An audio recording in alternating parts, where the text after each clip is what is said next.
going on, guys? Brent here, and today I'm going to show you some Diabetic 101s. Today we're going to learn to check your blood sugar, and we're also going to learn how to give yourself insulin. Now what I have here is two different insulin kits. Now they both come with some very basic things. You have your meter, your test strips, and you also have your lancing devices.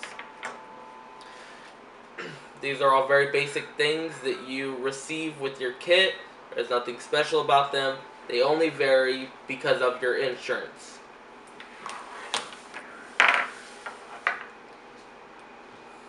So right now I'm going to be using this kit because I have test strips.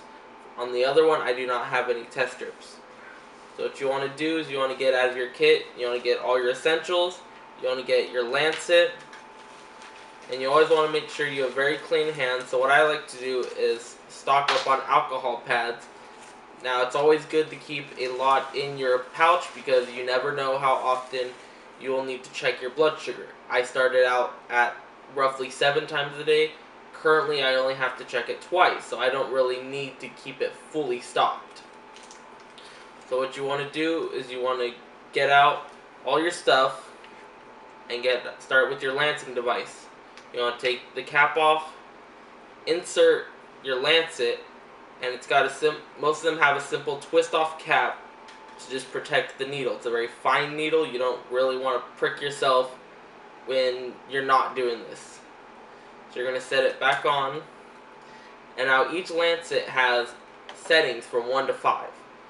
The higher the number corresponds to the thickness of your skin. If you're in construction or you have very calloused hands, 4 or 5 are most likely where you're going to be. I myself am at a 4. If you don't use your hands so often, you might only need to use a 1 or a 2. What you want to do is you want to get your alcohol pad, open it up. Now before you do anything, you always want to make sure, especially on a cold day, to massage whatever finger you are going to use. That way there's a nice blood flow and you don't have to worry about not having enough blood come out for your device. So you want to make sure to alcohol pad whatever finger you're using, give it some time to dry. While it's drying, get out your test strips and insert it into your device. Now most of them have some type of indication to tell you. Mine, what I like about it is it makes noise. It tells me when it's ready and when it's already registered. So you just want to get it, make sure it's ready to go. You just want to get part of your finger. Now it hurts a little bit at the start, but you get used to it as you do it.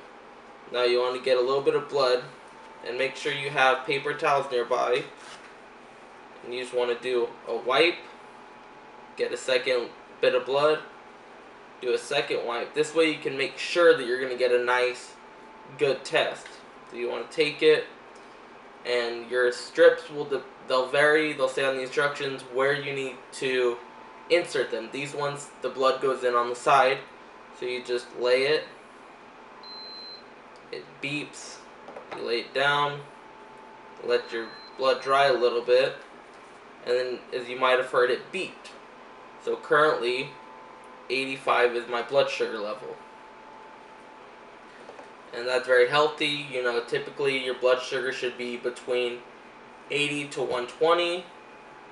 And you always want to make sure to keep track, keep a log of your blood sugars. That way your doctor can help you. As you can see, my blood sugars at one point, I had very high 200s, sometimes in the 300s. And if you just kind of go through, they start to decrease bit by bit, and this is my last page, and you can see I've been varying in the high 70s, low 80s.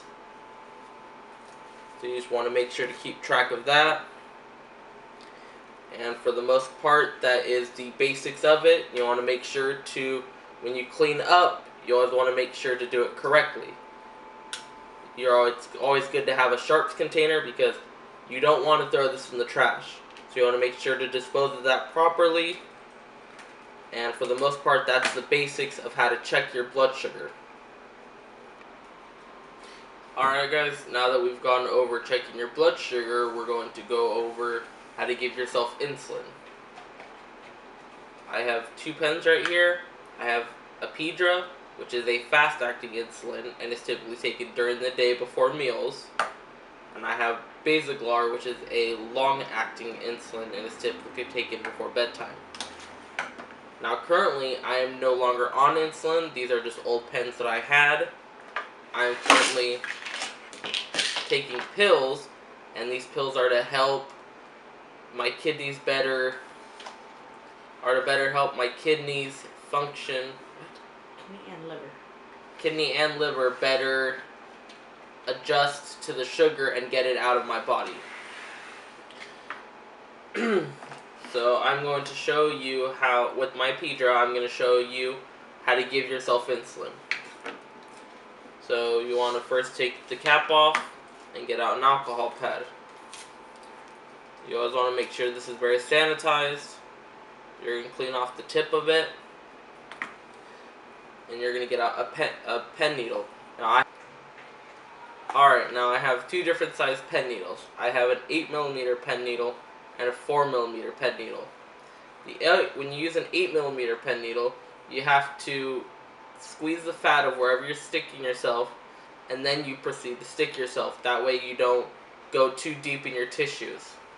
With the 4, all you have to do is just stick yourself. There's no need to pinch the fat. Now there are a few places where you can choose to stick yourself. You can do your arms, you can do your thighs, but the best place to do it is around your stomach area. You can typically do 1, 2, 3, 4, or if you be careful where you're doing, you can get 1, 2, 3, 4, 5, and 6. Now you always want to make sure to be in a constant rotation. That way your body doesn't get too used to that spot. So typically just each location is fine, just do it in that order. So after your tip's dried, you're going to get out your pen needles. You're going to take off the little sanitation backing, and you're just going to put it on and screw it. And you have your primary cap, and then you have a secondary protective cap. Now you want to be very careful with this. You don't want to be running around with it. You want to be just very careful. Now before you use it, as you can see, there's little units on the side. Those are for however many units you want to give yourself. That's based on your doctor's orders. For me, I was not given a specific amount, so I kind of played with it depending on my blood sugar. Typically about 5 is the average. 1 unit typically equals 5 dosage, equals 5 points down. Now, I'm not a doctor. I don't have any type of medical degree. This was just my personal experience. So what you're going to do is you're going to take your cap, and since I have the 8mm on this, but I'm not using it, so I'm going to put this cap back on so I don't accidentally nick myself. You're going to pinch the fat, and you're going to stick yourself. Now typically you want to wait about 6 to 10 seconds, that way to make sure all of the insulin is in, and then you're going to pull it out, and you're going to get your sharps container. And I prefer this one because it's got a little area for your needle, and you're just going to stick it in, push down a bit, twist it, and you pull it out, it's in. Alright guys, now that is your Diabetic 101. You now know how to check your blood sugar and prep and give yourself insulin. Thank you very much for giving me your time today. Now remember, I am not a medical professional. This is all based off of my own personal experience and what my doctors have told me. Your doctors may tell you something different. Always listen to your medical professional.